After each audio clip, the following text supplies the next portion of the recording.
first of all, we're talking about driving the ball or hitting it with topspin. I'm not talking about slice shots or miss hits.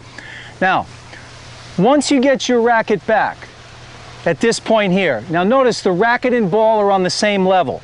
If I swing straight across, the ball doesn't have a prayer. It's not going to clear the net from the baseline because gravity will pull it down way too fast. So once I get to here, my racket's back. Let's say I'm going to contact the ball right here. I've got to drop the racket at least a foot lower than this point. That's why tennis pros are famous for saying bend your knees. So then I bend the knees, drop the racket down a foot lower. Now I'm swinging up to hit the ball. So when the ball leaves my strings, the ball is ascending. It's going up. Once you get that racket back, if you swing horizontally like this, you're not going to clear the net. So remember, that's all you need to know for the rest of your life when you're driving the ball or hitting it with topspin. Once you get to here, you've got to drop it down a good foot below the ball.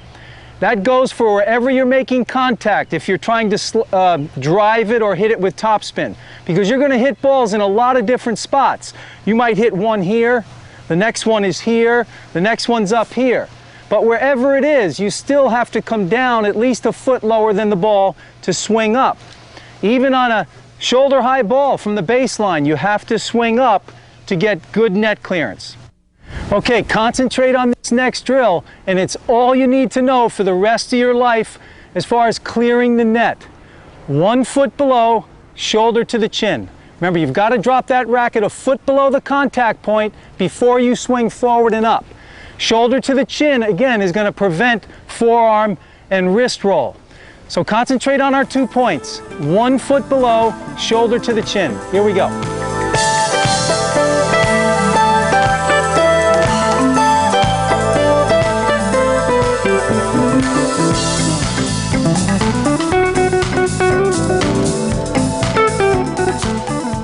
At this point, the racket is 1 foot below the contact point. This ensures a nice low to high swing, which gives you net clearance.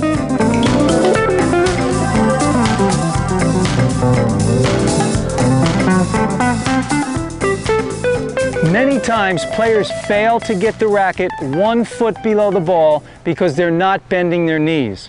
You know, tennis pros are famous for saying bend your knees, but remember the reason you're bending is to get the racket down. If you bend but the racket stays up, you're defeating the purpose.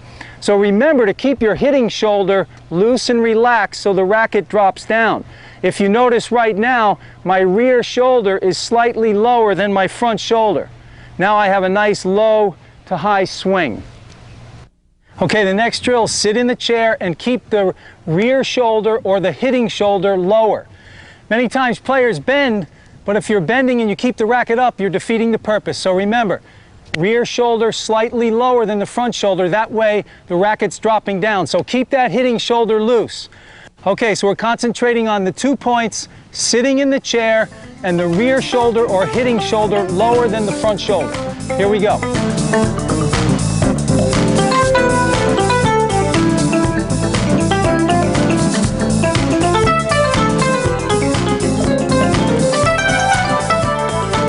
Notice the hitting shoulder is slightly lower than the front shoulder.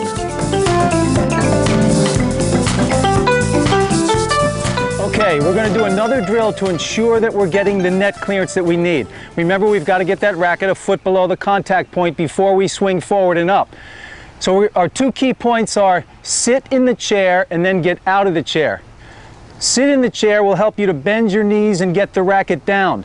Now remember, wherever you're contacting the ball, whether it's knee high, waist high, or shoulder high, wherever it is, you have to get the racket at least a foot lower than that point. So our 2 key points again, sit in the chair, get out of the chair. Now remember to get out of the chair, that way that the racket and the body will be moving in sync. Remember, if you bend and stay down like this, you don't want to keep your body down and the racket's trying to go up, then you would have forces in opposite directions. So remember to lift with your legs, get out of the chair. Okay, here we go. Remember the 2 key points. Sit in the chair, get out of the chair. Here we go.